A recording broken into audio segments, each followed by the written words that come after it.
بسم اللہ الرحمن الرحیم۔ السلام علیکم ورحمۃ اللہ وبرکاتہ۔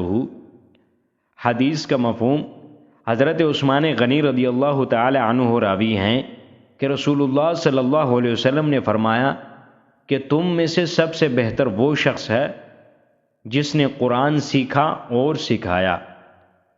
اس حدیث کا مطلب یہ ہے کہ جو شخص قرآن سیکھے جیسا کہ سیکھنے کا حق ہے اور پھر دوسروں کو سکھائے تو وہ سب سے بہتر، کیونکہ جس طرح قرآن اور اس کے علوم دنیا کی تمام کتابوں اور علوم سے افضل اور اعلیٰ عرفہ ہیں، اسی طرح قرآنی علوم کو جاننے والا بھی دنیا کے افراد میں سب سے ممتاز اور کسی بھی علم کے جاننے والے سے افضل اور اعلیٰ ہے۔ سیکھنے کے حق، اس سے مراد یہ ہے کہ قرآنی علوم میں غور و فکر کریں اور اس کے احکام اور معانی اور اس کے حقائق اور دقائق کو پوری توجہ، ذہنی اور قلبی بیداری کے ساتھ سیکھے۔